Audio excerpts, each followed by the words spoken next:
My sisters, before you answer this question, think carefully. If your husband disappeared for 3 days, people would ask, where is he? If your father suddenly stopped calling, people would worry. If your brother locked himself in his room, everyone would notice. But let me ask you something. When was the last time you genuinely looked at a man and asked, are you okay? Not, did you pay the rent?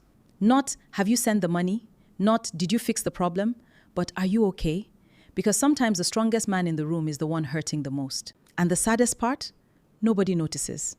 Today, my sisters, we are talking about something we rarely discuss. Are the men okay?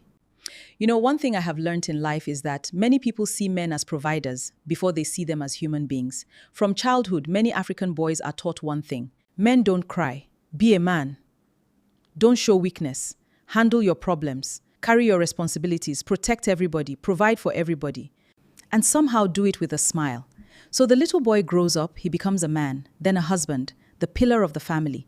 Everybody leans on him. But who does he lean on? My sisters, have you noticed something? When a woman cries, people gather around her. They ask questions. They comfort her. They pray for her. But when a man cries, people become uncomfortable. Some even tell him to stop. Some call him weak. Some lose respect for him. So what does he do? He learns to suffer quietly. And because of that, people assume he is fine. I once heard someone say something that touched my heart. He said, many men are not asking for luxury, they are asking for peace. Think about that. Not a perfect wife, just peace. A place where they can breathe. Not a perfect life. A place where they can rest. A place where they do not have to fight every single day. You see, many men are carrying burdens nobody knows about. The business is struggling. The salary is not enough. The bills are increasing. The children need school fees. Their parents need support. Their wife is expecting answers. The society is demanding success. Deep inside, they are scared, but they cannot say it out because they believe nobody wants to hear it. Nobody will understand them. And let's be honest, many men are appreciated only when they are useful. As long as they are providing, solving problems, people respect them. But what happens when life knocks them down? When they lose their job? When business fails? When they become sick or are emotionally exhausted? Will people still value them? Or was their value attached only to what they could provide? That question hurts because many men secretly live with that fear. The fear that they are loved for what they do, not for who they are. Now, my sisters, I am not saying women do not suffer. Women carry enormous burdens too. We know that. We talk about it often, and rightly so. But today is about acknowledging a truth, not about comparing pain. Pain is not a competition.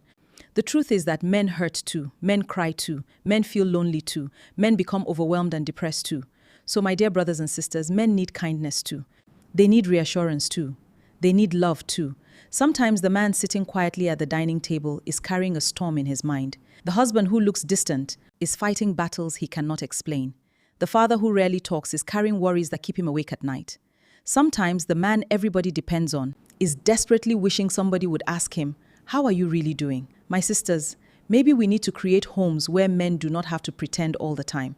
Homes where they can be strong and still be human. Home where they can lead and still be vulnerable. Because when a man feels respected, appreciated, and loved, he flourishes, gives more, and opens his heart. And when couples feel emotionally safe with each other, families become stronger. When was the last time you genuinely looked at a man and asked, are you okay? I want to hear your thoughts. Let's talk in the comments.